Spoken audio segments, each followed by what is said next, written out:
Welcome to Vidya Beru Academy. So, a question nodi.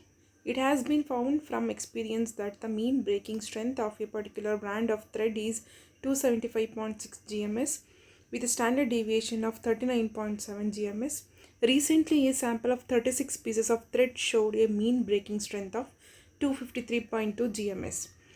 Can one conclude at a significance level of 0.05 first question, next 0.01 that the thread has become inferior ಅಂತ question mark ಹಾಕಿದ್ದಾರೆ. So solution we have to decide between the two hypothesis. ಒಂದೇನು H not mu is equal to 275.6 GMS ಅಂತ ತಗೊಳ್ತಾ ಇದ್ದೀನಿ. So mean breaking strength ಇದು. Then H1 mu is less than 275.6 GMS ಅಂತ ತಗೊಳ್ತೀನಿ, which is inferior in breaking strength ಅಂತ. ಓಕೆನಾ. Next step, we choose the one-tailed test mean breaking strength of a sample of 36 pieces 253.2. Okay, 253.2 or ಕೊಟ್ಟಿದ್ದಾರೆ.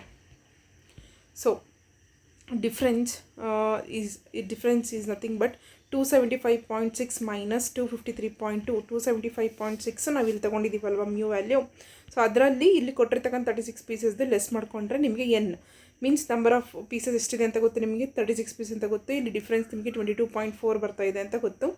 Z value ಬಂದುಬಿಟ್ಟು difference divided by sigma divided by square root of N ಅಂತ ಅಂದ್ಬಿಟ್ಟು. So difference ಬಂದುಬಿಟ್ಟು 22.4 ಬರ್ತಾ ಇದೆ divided by sigma ಎಷ್ಟಿದೆ ನಿಮಗೆ standard deviation. Sigma is nothing but so ಈ ಕ್ವಶನಲ್ಲಿ ಕೊಟ್ಟಿದ್ದಾರೆ ನೋಡಿ, ಸ್ಟ್ಯಾಂಡರ್ಡ್ ಡಿವಿಯೇಷನ್ 39.7 ಅಂತ ಅಂದ್ಬಿಟ್ಟು. So 39.7 divided by square root of N. Square root of N is nothing but ಇಲ್ಲಿ ಸ್ಕ್ವೇರ್ ರೂಟ್ ಆಫ್ ಎನ್ ಅಂತಂದರೆ ಇಲ್ಲಿ 36 ಅಂತ ಕೊಟ್ಟಿದ್ದಾರೆ. Square root of 36 is 6. So direct ನಾನು 6 ಅಂತ ಬರ್ಕೊಂಡಿದ್ದೀನಿ. So answer is Z is 3.38 ಅಂತ ಸಿಕ್ತು.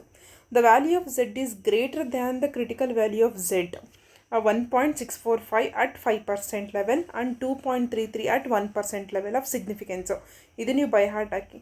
5% ಲೆವೆಲಲ್ಲಿ ಕ್ರಿಟಿಕಲ್ ವ್ಯಾಲ್ಯೂ ಬಂದುಬಿಟ್ಟು 1.645 ಇರುತ್ತೆ, 1%ಅಲ್ಲಿ 2.33 ಇರುತ್ತೆ. ಈಗ ಎರಡಕ್ಕಿಂತಲೂ ಇದೇನಾಗಿದೆ, ಜಾಸ್ತಿ ಇದೆ ಈ value. Under the hypothesis H1 that the thread has become inferior is accepted at both 0.05 and 0.01 levels in accordance with the one tail test ಪ್ರಕಾರ ಎರಡಕ್ಕಿಂತ ಜಾಸ್ತಿ ಇರೋದ್ರಿಂದ ಇದನ್ನು ನಾವು ಅಕ್ಸೆಪ್ಟ್ ಮಾಡ್ತಾ ಇದ್ದೀವಿ ಅಂತ ಹೇಳ್ತಾ ಇದ್ದಾರೆ. ಓಕೆ, ಈ ಪ್ರಾಬ್ಲಮ್ ಬಂದ್ಬಿಟ್ಟು ನಿಮಗೆ ಒನ್ ಟೈಲ್ ಟೆಸ್ಟ್ ಮೇಲೆ ಇರುತ್ತೆ. ಸೊ ಕ್ಲೀನಾಗಿ ನೋಡ್ಕೊಳ್ಳಿ ಯಾವ ಥರ ಮಾಡೋದು ಅಂತಂದ್ಬಿಟ್ಟು. ಹಾಗೆ ಕನ್ಕ್ಲೂಷನ್ ಬರೆಯೋದನ್ನು ಮರಿಬಾರ್ದು ನೀವು. Okay, thank you guys.